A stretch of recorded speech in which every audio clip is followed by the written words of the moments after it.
Hello everyone, welcome back to my channel learn and lead with Tona. इस video में हम लोग बहुत इंपॉर्टेंट जीके क्वेश्चंस, ठीक है, एंड जनरल साइंस से भी रिलेटेड कुछ कुछ बहुत इंपॉर्टेंट क्वेश्चंस को हम लोग कवर करने वाले हैं, ठीक है, विद कंप्लीट एक्सप्लेनेशन। ठीक है, आप लोगों को कोई प्रॉब्लम नहीं होगा। इस वीडियो में आप लोगों को कंप्लीट एक्सप्लेनेशन भी मिल जाएगा, ठीक है। और भी जो करेक्ट ऑप्शन के अलावा जो भी अदर ऑप्शंस है उसके बारे में भी मैं बहुत सारा जो है एक्स्ट्रा इंपॉर्टेंट फैक्ट्स भी आप लोगों को प्रोवाइड करवा देती हूँ, ठीक है। ये वीडियो आप लोगों का Bodoland university B Ed and M Ed entrance exam जो होने वाला है 16 में, ठीक है, आप लोगों का एंट्रेंस एग्जाम होने वाला है, सब लोगों को पता ही होगा। आई होप सब लोग अच्छे से स्टडी कर रहे हो। तो चलिए जल्दी से जल्दी शुरू करते हैं इस वीडियो को, ठीक है। उससे पहले आप लोग प्लीज इस वीडियो को लाइक कर दीजिएगा, लाइक करना मत भूलिएगा, आप लोग भूल जाते हो, इसीलिए मैं पहले ही आप लोगों को बता दे रही हूँ, ठीक है। सब इंपॉर्टेंट चीजें मैं आप लोगों को कवर करा दूंगी, ठीक है, टेंशन लेने का कोई बात नहीं है। चलिए शुरू करते हैं इस वीडियो को जल्दी से जल्दी। सबसे पहला क्वेश्चन हम लोगों का आ जाता है, which is the largest plateau in India. सबसे पहले हम लोग जान लेते हैं प्लेट्यू का क्या मतलब होता है। जैसे कोई भी एक लैंड एरिया हो गया बड़ा सा, ठीक है, वो जो है ऐसे एलिवेटेड रहेगा, उठा हुआ एंड फ्लैट सरफेस रहेगा, ठीक है।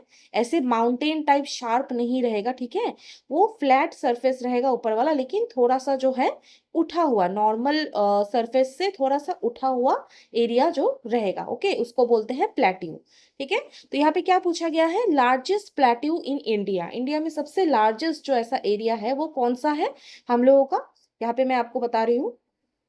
जैसे ये हम लोगों का इंडिया है, ठीक है, इंडिया का जो ये जो एरिया है, ठीक है, ये जो ट्राइंगुलर शेप्ड जो पार्ट है, ठीक है, ये पूरा जो है थोड़ा सा उठा हुआ ही है, ठीक है। तो सबसे बड़ा जो है, सबसे बड़ा प्लेट्यू, सबसे लार्जेस्ट प्लेट्यू क्या हो जाएगा हम लोगों का, डेक्कन प्लेट्यू। इस पूरे एरिया को, ये जो ट्राइंगुलर शेप्ड एरिया आप लोग देख पाते हो मैप में, ओके, तो ये इसको बोलते हैं डेक्कन प्लेट्यू, ठीक है। चलिए, और फिर यहाँ पे देख लेते हैं ये कैसे क्रिएट हुआ है, वॉल्केनिक एक्टिविटीज से क्रिएट होता है। जैसे ये उठा हुआ कैसा कैसे हो जाता है, ठीक है, थोड़ा सा ऊंचा कैसे हो जाता है, जैसे यहाँ पे बहुत सारा वॉल्केनोस, ठीक है, मौजूद थे बहुत पहले, ओके, तो उसी से जो वॉल्केनिक एक्टिविटीज होता था, यहाँ से जो वॉल्केनो से जो लावा निकलता था, ठीक है, लावा, तो उस लावा लावा से ही ये मतलब धीरे धीरे प्लेट्यू में कन्वर्ट हो गया, ओके। आप लोगों को समझ में आ गया होगा। तो डेक्कन प्लेट्यू जो है इंडिया का सबसे लार्जेस्ट प्लेट्यू है।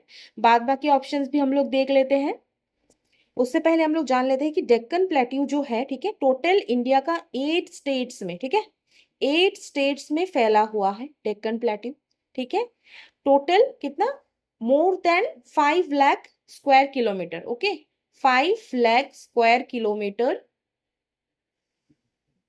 में फैला हुआ ये जो हम लोगों का डेक्कन प्लेट्यू है, 8 स्टेट्स, याद रखिएगा, ठीक है। उसके बाद हम लोग देखते हैं, हम लोग का जो यहाँ पे है छोटा नागपुर प्लेट्यू जो है, ठीक है, ये कहाँ पे है, इसको बोलते हैं मिनरल हार्ट। यहाँ पे देखिए, मिनरल हर्ट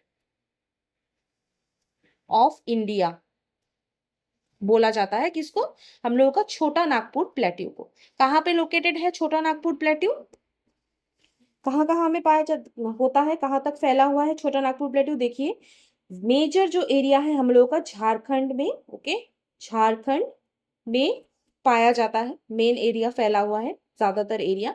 कुछ हिस्सा उड़ीसा में भी होता है, कुछ वेस्ट बंगाल एंड बिहार छत्तीसगढ़ में भी पाया जाता है, ओके। ये जो छोटा नागपुर प्लेट्यू पाया जाता है मतलब उस जगह तक फैला हुआ है, उस स्टेट्स तक, ठीक है। छोटा नागपुर प्लेट्यू क्यों फेमस है, मैंने अभी आपको बोला है, किस लिए, मिनरल हर्ट ऑफ इंडिया, बहुत ज्यादा मिनरल्स पाया जाता है, ठीक है इसमें। फिर इसमें और एक चीज है, मैं आपको बता दे रही हूँ, ये एरिया में जो है छोटा नागपुर प्लेट्यू में ये सब जो मिनरल्स है बहुत ज्यादा अमाउंट में पाया जाता है, जैसे माइका हो गया, कोल, आयरन ओर, ठीक है, कॉपर, ये सब बहुत ज्यादा अमाउंट में पाया जाता है, इसलिए इसको क्या बोलते हैं, mineral heartland, of India. Okay, चलिए यहाँ पे और एक ऑप्शन है, यहाँ पे देखिए मालवा प्लेट्यू। मालवा प्लेट्यू के बारे में भी थोड़ा सा हम लोग ओवरव्यू ले लेते हैं। कहाँ पे है? मेजर एरिया मध्य प्रदेश, ठीक है, एमपी में मेजरली फैला हुआ है, ठीक है। और कहाँ तक जाता है? राजस्थान, ऐसे वेस्ट साइड में हम लोगों का राजस्थान तक फैला हुआ है, थोड़ा बहुत हिस्सा राजस्थान का भी आता है, ठीक है। किस लिए फेमस है? ये इसका ओरिजिन हुआ है वॉल्केनिक इरप्शन से ही, ठीक है। यहाँ पे सबसे ज्यादा, याद रखिएगा, सबसे ज्यादा ब्लैक सॉइल, ठीक है, जिसको रेगर सॉइल भी बोलते हैं, कॉटन कल्टीवेशन के लिए बहुत ज्यादा इंपॉर्टेंट हो जाता है, ठीक है। तो यहाँ पे ज्यादातर मिलता है, ठीक है, मालवा प्लेट्यू में। ओके, एंड मेघालय प्लेट्यू हम लोग अगर देखें, मेघालय प्लेट्यू किस चीज के लिए फेमस होता है? देखिए मेघालय प्लेट्यू कहाँ पे है, कौन से स्टेट में? मेघालय में ऑब्वियसली। इसका जो सबसे हाईएस्ट एलिवेटेड पीक जो है, ठीक है, वो कौन सा पीक है? Shillong peak. Okay, Shillong peak है। ओके, फिर इसमें जो है, इसमें कुछ कुछ फेमस चीजें हम लोग देख पाते हैं। क्या क्या? लिविंग रूट ब्रिज के लिए बहुत ज्यादा फेमस है वो एरिया मेघालय। सबसे ज्यादा बारिश होता है, ठीक है, मॉनसून राम में, ठीक है, हम लोग को पता है। चलिए अब नेक्स्ट क्वेश्चन में हम लोग चलते हैं। नेक्स्ट क्वेश्चन पे हम लोग चले जाते हैं। Which layer of the atmosphere contains most weather phenomena? क्या बोला गया है? मैंने आप लोगों को लास्ट वीडियो में मैंने समझाया था लेयर्स ऑफ एटमोस्फियर के बारे में। क्या क्या था? ट्रोपोस्फेयर, फिर stratosphere, mesosphere, thermosphere, then exosphere. Okay, सबसे टॉप वाला आता है एक्सोस्फेयर। सबसे नीचे वाला जो अर्थ अर्थ के सरफेस से सबसे नीचे वाला क्या होता है लेयर? ट्रोपोस्फेयर। तो क्या बोला गया है कि कौन सा वो लेयर ऑफ एटमॉस्फेयर है जो कंटेन करता है क्या? सबसे मोस्ट वेदर फेनोमेनन कहाँ पे, कौन से लेयर में होता है? हम लोग के ट्रोपोस्फेयर में, ठीक है। यही पे क्लाउड फॉर्मेशन होता है, ठीक है। यही से क्लाउड फॉर्मेशन होके रेनफॉल वगैरह जितना भी वेदर कंडीशंस होता है, ठीक है, तो इसी लेयर में ही होता है। ओके, सबसे ज्यादा यही पे होता है। Troposphere is the correct answer, ठीक है। चलिए अब नेक्स्ट क्वेश्चन पे हम लोग चलते हैं। क्या दिया है? उससे पहले एक और क्वेश्चन बनता है स्ट्रेटोस्फेयर के बारे में। स्ट्रेटोस्फेयर में अगर पूछेगा कि हम लोग का जो ओजोन लेयर है, ठीक है, ओजोन लेयर कहाँ पे पाया जाता है? हम लोग के स्ट्रेटोस्फेयर में। ओके, याद कर लीजिएगा आप लोग, ये क्वेश्चन भी पूछा जा सकता है, बहुत ज्यादा इंपॉर्टेंट है। नेक्स्ट क्वेश्चन है which metal is liquid at room temperature? क्या बोला गया है? रूम टेम्परेचर में कौन सा जो मेटल है वो लिक्विड होता है, लिक्विड हो जाता है। क्या हो जाएगा हम लोग का? मर्क्यूरी। मर्क्यूरी सही आंसर। क्या सिंबल क्या है? Hg, ठीक है, मर्क्यूरी का सिंबल है, ठीक है। और हाईली कंडक्टिव जो है मेटल कौन सा है यहाँ पे? कॉपर, ठीक है। अर्थ इसमें आयरन जो है, ठीक है, अर्थ के कोर में जो है मेजर कंपोनेंट जो है, जैसे अर्थ ये हुआ, ठीक है, हम लोगों को पता है कि ये अर्थ का पहले क्रस्ट आता है, क्रस्ट, मेंटल एंड कोर, ठीक है। सबसे इनर वाला जो अर्थ में जो एरिया होता है उसको क्या बोलते हैं? Core, earth core. तो वो कोर में सबसे ज्यादा कौन सा जो है मेटल पाया जाता है हम लोगों का? ये आयरन। ओके, आयरन सबसे ज्यादा उसमें पाया जाता है, कोर में, याद रखिएगा। फिर यहाँ पे देखते हैं हम लोग क्या पूछा गया है। The SI unit of force is? SI unit of force क्या है? न्यूटन है। हम लोग लास्ट वीडियो में भी मैंने बताया था आप लोगों को, सर आइजैक न्यूटन के नाम से है, ठीक है, दिया गया है। सिंबल क्या है? एन। ओके, चलिए नेक्स्ट क्वेश्चन पे हम लोग चले जाते हैं। देखते हैं हम लोग next question. The non cooperation movement was launched in? कौन सा मूवमेंट है? नॉन कोऑपरेशन मूवमेंट के बारे में बोला गया है। मेनली हम लोगों के इंडिपेंडेंस से पहले, ठीक है, इंडिपेंडेंस से पहले का जो टाइम था, ब्रिटिश राज जब चल रहा था, ठीक है, ब्रिटिश रूल के टाइम पे नॉन कोऑपरेशन मूवमेंट चलाया गया था। कौन चलाया था? महात्मा गांधी ने लॉन्च किया था। एक नेशन वाइड मूवमेंट था, ठीक है। कब हुआ था? 1920 में, ईयर सितंबर 4, ठीक है, 4 सितंबर, 4, यहाँ पे देखिए 4 सितंबर 1920 में, ठीक है। किस लिए? ब्रिटिश रूल को रेजिस्ट करने के लिए, मतलब अभी हम लोग कोऑपरेट और नहीं करेंगे, वैसा मूवमेंट था कि ब्रिटिश के साथ हम लोग कोऑपरेट अभी नहीं करेंगे। नॉन कोऑपरेशन मूवमेंट था, महात्मा गांधी ने लॉन्च किया था, नेशन वाइड मूवमेंट। ओके, अब यहाँ पे देख लेते हैं कि ये क्यों मेनली ये हुआ था। क्योंकि स्वराज के लिए, ओके, स्वराज चाहिए था, ठीक है, स्वराज डिमांड हुआ था, ठीक है। सेल्फ गवर्नेंस मतलब हम लोग अभी सेल्फ गवर्न करेंगे खुद को, ब्रिटिशर्स का हम लोगों को कोई नीड नहीं है, ठीक है। तो इसलिए जो है नॉन कोऑपरेशन मूवमेंट चलाया गया था। सिंपली मतलब जैसे बॉयकॉट किया जा रहा था, ब्रिटिश जो गुड्स आ रहे थे, ठीक है, ब्रिटिश स्कूल्स, ठीक है, कुछ भी ब्रिटिशर्स जो प्रोवाइड कर रहे थे वो उससे जो है हम लोग जो है बॉयकॉट कर रहे थे, ठीक है, मतलब वो सब चीज यूज नहीं करना है, सब कुछ को बॉयकॉट करो ऐसे। चलिए नेक्स्ट क्वेश्चन पे हम लोग चलते हैं। यहाँ पे बहुत ही इंपॉर्टेंट सा क्वेश्चन है, बहुत ही फेमस सा भी। द जलियन वाला बाग मैसेकर टुक प्लेस इन, कहाँ पे, कौन से ईयर में हुआ था? 1919 में हुआ था। बहुत ही ट्रेजिक इवेंट था, ठीक है, मतलब बहुत ही मतलब खतरनाक वाला जो किस्सा जो हो गया था, ठीक है, ब्रिटिशर्स ने जो किया था। क्या किया था, यहाँ पे रीजन देख लेते हैं। मतलब एक बहुत ही शांतिपूर्वक जो है एक प्रोटेस्ट चल रहा था, ठीक है, बहुत ही पीसफुल सा गैदरिंग हुआ था। कहाँ पे? अमृतसर पे, ओके, जलियन वाला बाग पे, अमृतसर में लोकेटेड है। वहां पे एक पीसफुल सा गैदरिंग हुआ था। वहां पे क्या हुआ था, वो लोग जो है आदमी सब जो है प्रोटेस्ट करने के लिए, ठीक है, पीसफुल प्रोटेस्ट था, ठीक है, किस लिए? रॉलेट एक्ट के खिलाफ, ठीक है, उसके खिलाफ क्या हुआ था, जो है नेशनलिस्ट लीडर्स जो थे, ठीक है, सैफुद्दीन, ठीक है, सत्यपाल, वो लोग को क्या किया था, ब्रिटिशर्स ने अरेस्ट कर लिया था, ठीक है, अंडर रॉलेट एक्ट, ROWLATT, ठीक है, रॉलेट एक्ट के अंडर उनको अरेस्ट कर लिया था, ठीक है, वो लोग नेशनलिस्ट थे, ठीक है, तो इसीलिए जो है वहाँ के जो पीपल्स और आदमी सब जो थे पीसफुल प्रोटेस्ट कर रहे थे कि उनको ये रॉलेट एक्ट के खिलाफ एंड सत्यपाल और जो है और भी लोग जो नेशनलिस्ट को लीडर्स को जो अरेस्ट किया था ब्रिटिशर्स ने, उनके खिलाफ जो है प्रोटेस्ट चल रहा था वहां पे। तो क्या हुआ, जनरल जो डायर जो थे, ओके, जनरल डायर ने क्या किया, वहां पे जो है ओपन फायर का जो है वो कर दिया, बोल दिया कि ओपन फायर करो ब्रिटिश ट्रूप्स को, ब्रिटिश जो आर्मी है उनको बोला कि सब पे जो है ओपन फायरिंग करना शुरू कर दो। तो बहुत लोग वहां पे उनका डेथ हो गया वहां पे, ठीक है, तो इसीलिए जो है मतलब 100 सिविलियंस जो है मारे गए, ठीक है। तो ये याद रखिएगा, जलियन वाला बाग मैसेकर कब हुआ था, 1919। रीजन मैंने आप लोगों को थोड़ा सा, बहुत लोगों को पता ही होगा, ठीक है, बहुत लोगों को नहीं भी पता हो सकता है, तो मैंने इसीलिए आप लोगों को बता दिया, ओके। चलिए अब यहाँ पे देखिए, नेक्स्ट क्या है यहाँ पे, the Sundarbans are mainly located in, Sundarbans कहाँ पे लोकेटेड है, मेनली वेस्ट बंगाल में, ओके। किसके लिए फेमस है, मैनग्रोव्स के लिए, ठीक है। फिर यूनेस्को वर्ल्ड हेरिटेज साइट भी है, okay, UNESCO world heritage site में से भी एक है, ठीक है। क्या मिलता है, क्या देखा जाता है, रॉयल बंगाल टाइगर, ओके, देखा जाता है। और मैंने आपको मैंग्रोव फॉरेस्ट के बारे में भी बोला था, सबमर्ज रहता है, इसका रूट्स जो है बहुत नीचे तक, ठीक है, फ्लडिंग, ठीक है, और सॉइल इरोशन को रोकने के लिए बहुत काम में आता है ये मैंग्रोव फॉरेस्ट, ओके, सुंदरबंस, याद रखिएगा। चलिए नेक्स्ट क्वेश्चन है, which pass connects Sikkim with Tibet, Sikkim and Tibet को, ठीक है, कौन सा जो है पास जो है वो कनेक्ट करता है, ठीक है। पास मतलब जो ऐसे माउंटेन के बीच में जो है जो एरिया रहता है, ठीक है, जिसमें जिसके थ्रू मूव किया जा सकता है, ठीक है, तो उसी को पास बोलते हैं। तो यहाँ पे देखिए कौन सा वो पास है जो सिक्किम एंड तिब्बत को जोड़ता है, क्या हो जाएगा हम लोग का सही आंसर जो है, हम लोग का नाथुला पास, ठीक है, नाथुला पास, ओके, तिब्बत एंड सिक्किम को जोड़ता है। यहाँ पे देखिए जोजिला, जोजिला पास जो है वो क्या होता है, कश्मीर वैली को लद्दाख से जोड़ता है, याद रहेगा आप लोगों को, कश्मीर वैली को लद्दाख से जोड़ता है।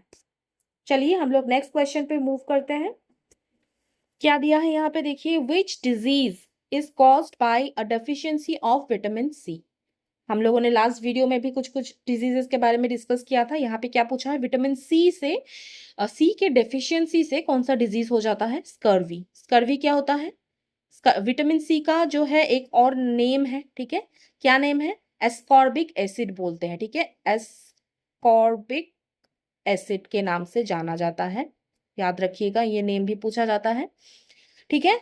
फिर क्या बोला गया, सिम्टम क्या होता है ये स्कर्वी का, जब विटामिन सी का जो डेफिशिएंसी बॉडी में जब कमी हो जाता है, जब तब ये हम लोग को स्कर्वी हो जाता है। स्कर्वी का क्या सिम्टम है, ब्लीडिंग गम्स, ठीक है, मसूरों से खून निकलना, ठीक है, दांत जो है बहुत कमजोर हो जाते हैं, जॉइंट पेन भी होता है, ठीक है। फिर यहाँ पे क्या चीज खाने से हम लोग को विटामिन सी ज्यादा मिल जाएगा, जैसे ऑरेंज, लेमन, ये सब, ठीक है, ये सब खाने से विटामिन सी उसमें बहुत ज्यादा हम लोगों को मिलता है। फिर यहाँ पे देखिए रिकेट्स के बारे में मैंने आप लोगों को बताया था, विटामिन डी से मेनली होता है, हड्डियां जो है कमजोर हो जाता है, बहुत सॉफ्ट हो जाता है, ठीक है। फिर यहाँ पे देखिए क्या है, यहाँ पे एक और डिजीज है पेलेग्रा। पेलेग्रा किससे होता है? विटामिन बी 3 के कमी से, ओके, विटामिन बी 3 के कमी से पेलेग्रा हो जाता है। उससे मतलब क्या कैसे होता है, जैसे डिमेंशिया, ठीक है, याद ना मतलब याददाश्त जो खो जाता है उसको डिमेंशिया बोलते हैं, ठीक है, डिमेंशिया हो जाता है, डायरिया होता है, ठीक है।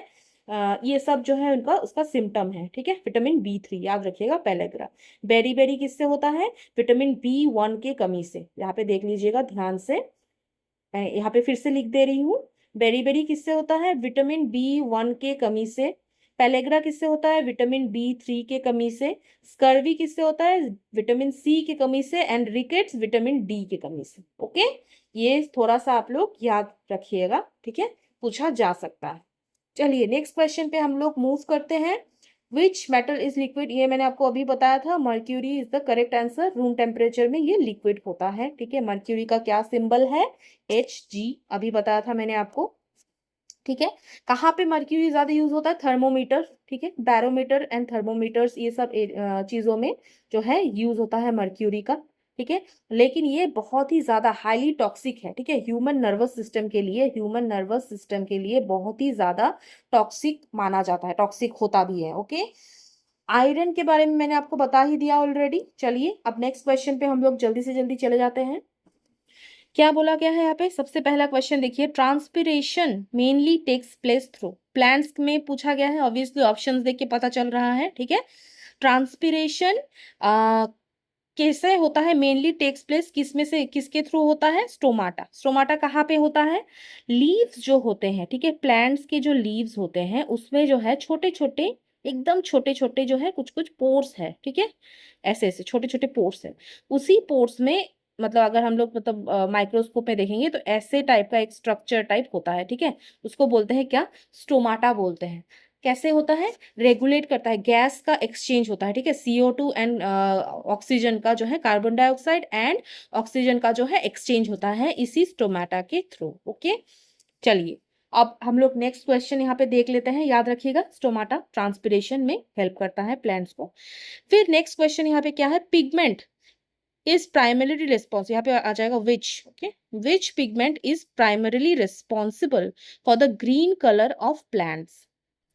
क्या बोला गया है? वो कौन सा पिगमेंट है, ठीक है, उस पिगमेंट का क्या नाम है जो रिस्पॉन्सिबल है प्लांट्स के जो प्लांट का जो कलर, जो ग्रीन कलर देखा जाता है, ठीक है, प्लांट्स का, तो वो कलर किस लिए हम लोग को हम लोग देखते हैं, किस पिगमेंट के वजह से देखा जाता है?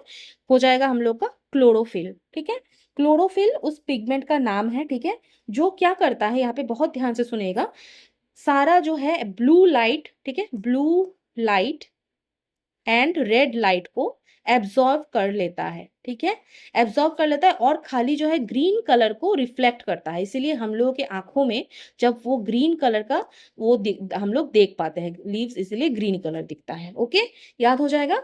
मतलब उस क्लोरोफिल जो पिगमेंट जो है, जो मौजूद रहता है लीव्स में, ओके, प्लांट्स में, वो क्या करता है, मैं फिर से बता रही हूँ आपको, blue colour and red colour को मोस्टली क्या करता है? एब्जॉर्व कर लेता है, ठीक है। बट क्या रह जाता है उसमें, किसको रिफ्लेक्ट कर देता है?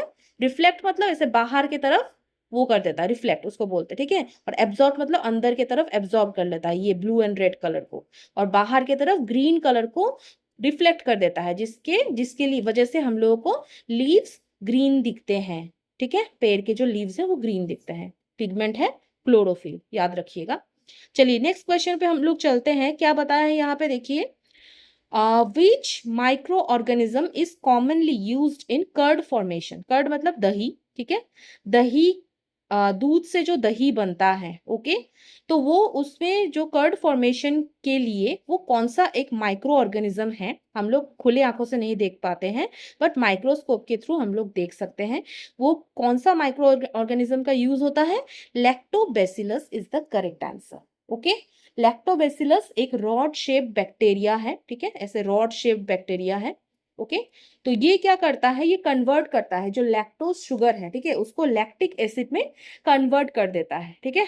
फिर मिल्क प्रोटीन जो है वो कर्ड में वो हो जाता है, ठीक है, याद होगा आप लोगों को। ईस्ट हम लोग कहाँ पे यूज होता है, ईस्ट, ठीक है, ये एक फंगस है ईस्ट, इसको भी हम लोग यूज करते हैं खाना बनाने के लिए। कौन सा खाना, बेकिंग में, ओके, बेक करने में, जब हम लोग जो है ब्रेड बनाते हैं, ओके, ब्रेड हो गया, पिज्जा हो गया, जितना भी आप लोग ये सब जो चीज आप लोग यूज करते हो, ये क्या करता है, एल्कोहल प्रोड्यूस करता है, और एल्कोहल से ही क्या हो जाता है, CO2 प्रोड्यूस होता है, ठीक है, कार्बन डाइऑक्साइड। उसके वजह से ब्रेड जो है फूलता है, ठीक है, ब्रेड हो गया, पिज्जा हो गया, बर्गर हो गया, बर्गर का जो बन हो गया, ठीक है, ये सब में ईस्ट यूज होता है। ईस्ट एक फंगस है। लैक्टोबैसिलस जो है ये एक बैक्टीरिया है जो दूध को कर्ड में कन्वर्ट करने में हेल्प करता है, ठीक है। चलिए अब नेक्स्ट क्वेश्चन चलते हैं हम लोग। मलेरिया के बारे में पूछा गया है, यहाँ पे देखिए क्या बोला गया है, मलेरिया इज कॉज्ड बाय, किससे कॉज होता है मलेरिया, किस चीज से कॉज होता है, प्रोटोजोआन प्लाज्मोडियम, ठीक है। ये क्या क्या होता है, ये एक जो है पैरासाइट है, ओके, पैरासाइट, पैरासाइट मतलब जो दूसरे ऑर्गेनिज्म के अंदर मतलब चला जाता है, उसको यूज करता है, ठीक है, अपना मतलब सरवाइव करने के लिए। किसमें होता है ये प्रोटोजोआन जो प्लाज्मोडियम जो है, याद रखिएगा ये एक पैरासाइट है, ठीक है। ये जो है जो फीमेल एनोफिलिस मॉस्किटोज जो है, ठीक है, फीमेल, याद रखें मेल नहीं, फीमेल, फीमेल एनोफिलिस, यहाँ पे लिख देते हैं हम ANOPHELES, ओके।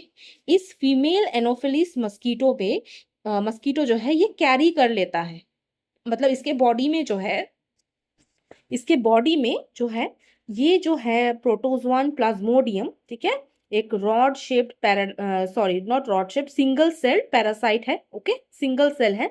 तो ये जो है ये फीमेल एनोफिलिस मस्कीटो में उसके बॉडी में चले जाता है। फिर जब फीमेल एनोफिलिस मस्कीटो जब किसी ह्यूमन में अटैक करते हैं, ठीक है, मतलब बाइट करते हैं, तब ये इसकी वजह से जो है वो पैरासाइट जो है वो हो जाता है, ठीक है, हम लोगों को क्या हो जाता है, मलेरिया हो जाता है। याद हो जाएगा आप लोगों को। मलेरिया में क्या होता है, हम लोग का जो आरबीसी है, आरबीसी रेड ब्लड सेल्स को ये नुकसान पहुंचाता है, ठीक है, मलेरिया में ये होता है, तभी हम लोग को फीवर होता है और भी कुछ कुछ सिम्टम्स है वो सब होता है।